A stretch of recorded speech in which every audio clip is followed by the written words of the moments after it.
فاكرين لما ياسين بص في عيون نانسي وسألها: قوليلي يا نانسي، ايه اللي حصل يوم ما سامي مات؟ ساعتها نانسي أخيرا قررت ترد، بس اللي قالته ما كانش حد يتوقعه. دلوقتي وبعد سنين من السكوت جه وقت الحقيقة. اسمعوا نانسي وهي بتحكي لأول مرة عن اللي حصل يوم الجريمة واللي كان السبب في إنها تسكت كل السنين دي. قالت له إنها كانت قاعدة بترسم في الجنينة زي عادتها، وحست إن في صوت في الشجر، وقبل ما تقدر تقوم علشان تشوف فيه إيه، شافت قدامها راجل مغطي وشه بقناع أسود مش مبين غير عينيه. حط سكينة في جنبها وسحبها جوه البيت. كان بيهددها إنها لو عملت أي صوت أو حركة هيقتلها. ما كانتش فاهمة فيه إيه. قعدها على كرسي وربطها من إيديها ورجليها. كان بيسألها عنها وعن جوزها وإمتى هيرجع. نانسي قالت له إن جوزها في التصوير ومش هيرجع قبل الساعة 8، يعني بعد ساعتين.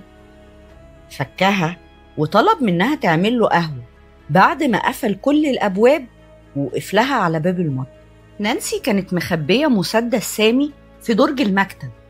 حاولت توصل له، بس الراجل كان أسرع منها وأخده وربطها تاني وهو ماسك المسدس وموجهه لدماغها.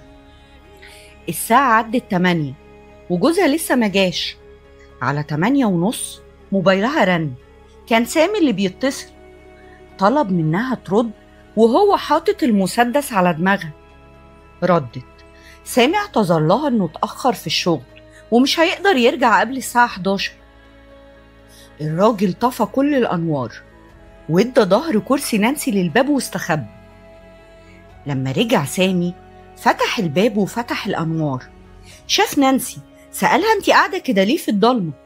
بس ما كانتش بترد. أول ما قرب ناحيتها الراجل خبطه على دماغه بالمسدس لحد ما وقع. شاله وقعده على كرسي وكتفه، وبعدين ضربه في دماغه 6 رصاصات ورمى المسدس ومشي. ياسين كان عارف إن نانسي بتكذب، لأن في تناقضات بين حكايتها وبين اللي حصل. أول حاجة، لما الشرطة وصلت هي ما كانتش متكتفة في الكرسي زي ما بتقول، وكمان جوزها كان مضروب 5 رصاصات مش 6. نانسي قالت له إنها تعبت، بس في حاجة مهمة هتقولها له بكرة. لما الدكتور ياسين حكى للدكتور دياب مدير المستشفى على اللي نانسي قالته، الدكتور دياب قال له إنها بتكذب وإن قصة الراجل ده مجرد خيال عشان مش قادرة تواجه حقيقة إن هي اللي قتلت جوزها، وطلب من ياسين يجبرها إنها تقول الحقيقة. لما ياسين روح جاله تليفون من المستشفى إنه لازم يرجع بسرعة عشان نانسي حاولت تنهي حياتها. لما وصل ياسين لقى إن نانسي في غيبوبة، وقالوا له إنهم لقوا أقراص في أوضتها وإنها أخدت جرعة زيادة. قعد جنبها وفجأة لاحظ شكشكات إبرة في إيديها. وقتها عرف إنها ما انتحرتش، وإن في حد حقنها بجرعة كبيرة من المورفين علشان يقتلها. طلع على طول على الدكتور دياب وقال له إن نانسي ما انتحرتش، وحكاله عن كل اللي عرفه عن الدكتور كريم عزت، وإنه كان دكتورها قبل الجريمة وما أقرش بده ولا شهد في المحكمة. الدكتور دياب على طول طلب الشرطة اللي قبضت على الدكتور كريم عزت. رجع ياسين بيته. كانت كاميليا مراته قاعدة بقت دبلانة ومكتئبة، وهي على الحال ده بقالها سنين. فاكرين لما ياسين اكتشف إن كاميليا بتقابل حد تاني من وراه وما قدرش يواجهها؟ بعدها فضل يراقبها كل يوم لحد ما وصل للشخص اللي تعرفه. فضل يراقبه. لما عرف إنه متجوز قال لنفسه إنه مش لوحده اللي مخدوع، وإن مرات الراجل ده كمان أكيد مخدوعة فيه، وقرر إنه لازم يعرفها حقيقة جوزها. عدى 2 شهر ونانسي لسه في الكوما، والدكتور كريم محبوس. وفي يوم رن جرس البيت عند ياسين. قام فتح الباب، لقى الرائد محمد الحناوي اللي كان بيحقق في قضية الدكتور كريم ومحاولة قتله لنانسي. دخله. أول ما قعد طلع حاجة من جيب الجاكيت، حاجة كان ياسين عارفها كويس قوي، مذكرات نانسي، وابتدى يقرأ فيها. نانسي كانت كاتبة: الدكتور ياسين لسه ماشي وأنا ما عنديش وقت طويل، لازم أكتب اللي حصل بسرعة. في الأول كنت فاكرة نفسي مجنونة، كان أسهل عليا أصدق إن أنا مجنونة، بس الحقيقة لأ. أول مرة قابلته في أوضة العلاج كنت حاسة بحاجة مألوفة ناحيته، بس مش عارفة هي إيه. حاولت أركز، عرفت عينيه وطريقة كلامه وصوته، بس برضه ما كنتش متأكدة. بس في الجلسة التانية كل حاجة انكشفت لما ياسين قال لي: أنا هنا علشان أساعدك تشوفي الحقيقة. دي نفس الجملة اللي الراجل اللي اقتحم البيت يوم الجريمة قالها لي: أنا هنا علشان أساعدك تشوفي الحقيقة. علشان كده هجمت عليه يومها وحاولت أخنقه، بس أنقذوه من تحت إيدي وادولي مهدئ. عرفت إنه هو، وكنت عايزاه يعرف إني عرفت. علشان كده اديته مذكراتي وكدبت لما حكيت له عن يوم قتل سامي. كنت عايزة أشوف رد فعله وما خيبش ظني. دقايق ولقيته راجع تاني، ما قالش ولا كلمة، هو بس مسك دراعي وحقني. ما قاومتش، سبته يعملها عشان أنا أستاهل ده. بس أنا بكتب علشان لازم ما يفلتش من العقاب، والمرة دي لأول مرة هحكي عن اللي حصل يوم قتل سامي. كنت قاعدة برسم في الجنينة وجه راجل لابس ماسك ومغطي وشه وسحبني جوه البيت وهو بيهددني بسكين.